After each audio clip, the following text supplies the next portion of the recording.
I was just turned 17 at the time. I was 16. I was 15 years. It's clear to me that you believe yourself to be in love with Virginia. I am bewitched by your writing.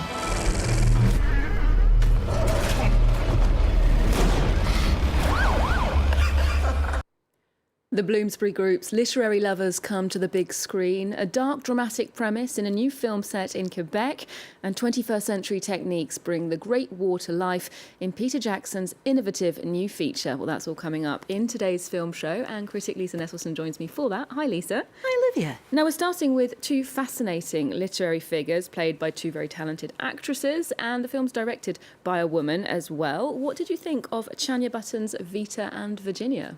Well, it pains me to say this, but she has created a dud of one's own. As you said, two fascinating literary figures, writer for the ages, Virginia Woolf, and writer, we're not in Austria, writer for her time, Vita Sackville-West. Mentally delicate Virginia is played in sedated deer-in-headlights mode by Elizabeth Debicki, and frolic-fueled aristocrat Vita is played by Gemma Atherton, who's also a co-producer. These two women, at the height of the Bloomsbury Group's antics and broad-minded experimentation, embarked on a romance with each other.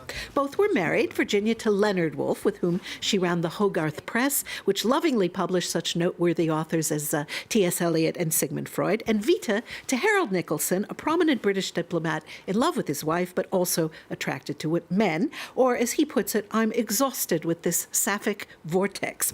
These marriages were built on mutual respect and understanding, and were very open indeed by the standards of that time, or indeed any other time. Yeah, Leonard Woolf, known for being very open-minded as well. Well, let's take a look at this clip featuring Vita and her husband.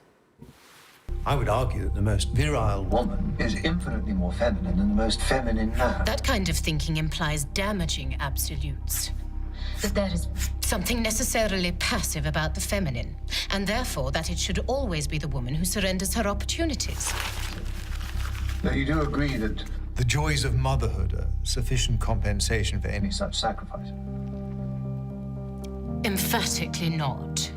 Are you saying that your success as a best-selling writer thrills you more than your duties as a mother? My professional success satisfies a different stomach. Independence has no sex.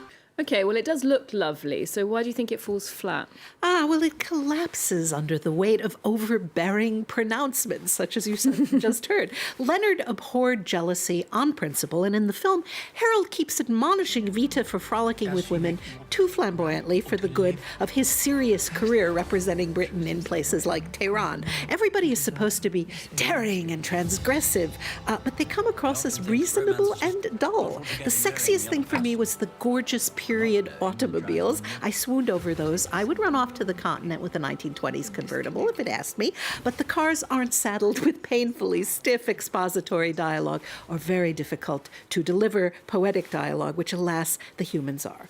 OK, and apparently Virginia Woolf's masterpiece, Orlando, was actually based on Vita Sackville-West. Absolutely. That's what the movie builds up to after a lot of too formal toying with affections. Vita introduces the sexually skittish Virginia to the realm of physical pleasure, but Vita's sexual attention span is sort of set to cavalier. Orlando, in which a man turns into a woman over the course of centuries, is a roaring success, the best-selling of Virginia's books to that date, and the movie is worthwhile for Vita's deeply disapproving mother, played by Isabella Rossellini. OK. Well, next to another film directed by a woman, and this time it's Claire Devers, who's been making movies for over 30 years. Her latest feature is Pauvre Georges in French, or Poor George. Tell us more.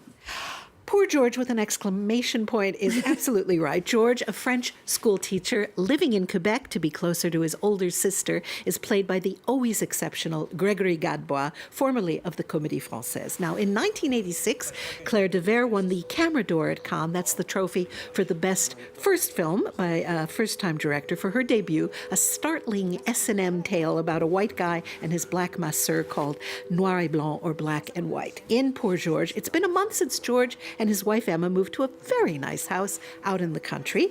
I'm a city slicker, and I can tell you two things. Don't move to the countryside, And if you do, don't befriend the feral teenage boy who breaks into your nice house but assures you that it's perfectly okay because, like, he didn't take anything. Also, when the musical score is creepy, the proceedings are likely to match. The story is populated by unpleasant people losing their tempers. They're obnoxious, petty, bitter, and hypocritical. But I'll admit I enjoyed eavesdropping on their mostly icky lives. Poor George indeed, and poor you perhaps for watching it. That is an intriguing recommendation, so let's take a look.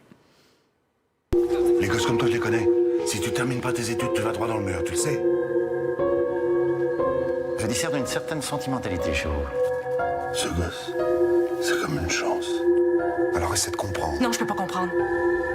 Ça fait 2 semaines qu'il tourne autour de votre maison.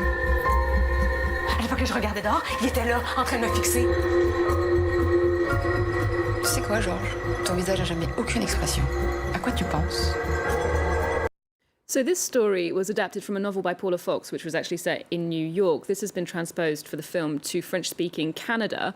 Why do you think that was? Beats me to discourage people from moving there to jumpstart their new ad campaign. Canada, we're not all as nice as you may think. The characters scream at each other a fair amount, are literally at each other's throats twice, but I'm still I enjoyed it because we're in the presence of a true filmmaker. As I said earlier, the dialogue in Vita and Virginia simply doesn't fly. And yet here, the second or third thing the woman next door says to George's wife is, when you stop believing in keeping up appearances, life has nothing to offer. And I didn't roll my eyes. Okay. Well, next we're going to a film that has been 4 years in the making from the director Peter Jackson of Lord of the Rings trilogy fame. They Shall Not Grow Old is its title, and this was a commission from the UK's Imperial War Museum, who invited him to go through their archives and put together a film for the centenary of World War I. It's out now in French cinemas. Tell us what you thought.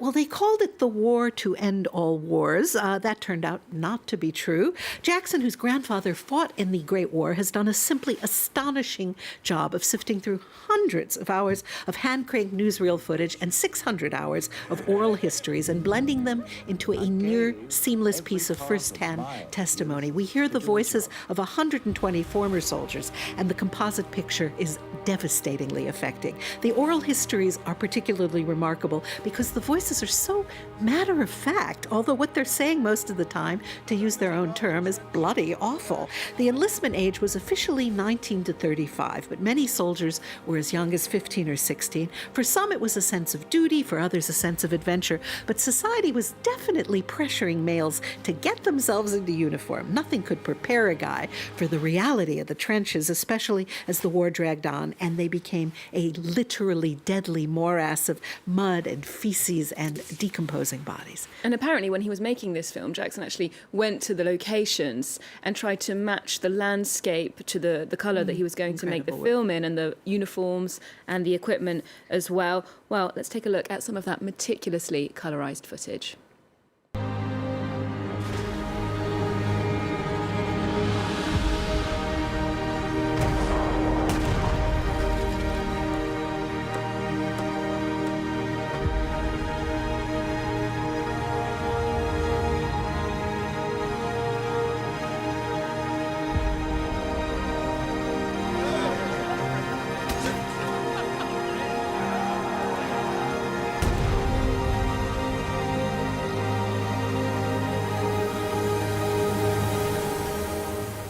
So you do get an idea of some of the atrocities in that clip that these men endured, but that really was the tip of the iceberg in terms of the brutality that went on during the First World War. They just seemed to get on with it, didn't they? Absolutely. Society isn't nearly as homogenous as it was 100 years ago when people pretty much just did what they were told. I knew, of course, that conditions in the trenches were wretched, but it's instructive to hear that in winter your feet would freeze to your boots and, you see gangrene. And in contrast to that horror, many men remarked about how pleasant the countryside was as they walked to the Western Front through Belgium and France. Returning veterans found that, quote, the war had no conversational value whatsoever. People didn't want to hear about it. Well, we want to hear about it now. And this film is an indelible tribute to the soldiers who, as they put it, had a job of work to do and did it. If we didn't want to hear about it, we can certainly see it.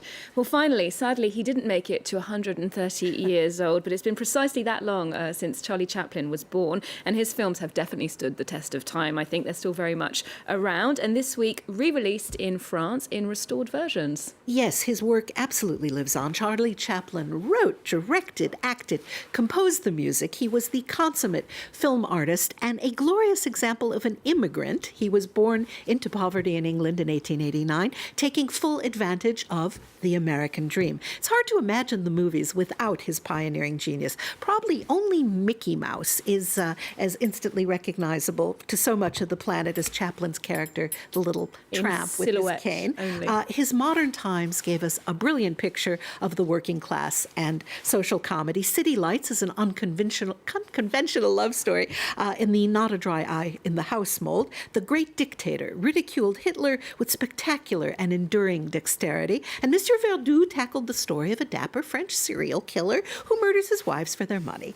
Chaplin mastered both comedy and drama, as so often happens with the ever-shifting political climate in America.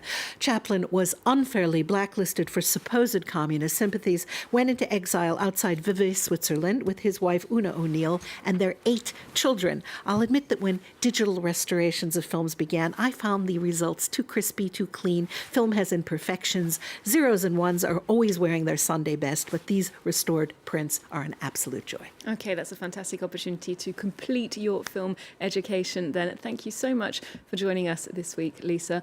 We'll leave you with a clip of some iconic Chaplin moments now in 21st century quality. Remember, you can get more movie news on our website, and you can keep up with Encore on social media too. There's more news coming up on France 24 just after this. Hey, get back to work.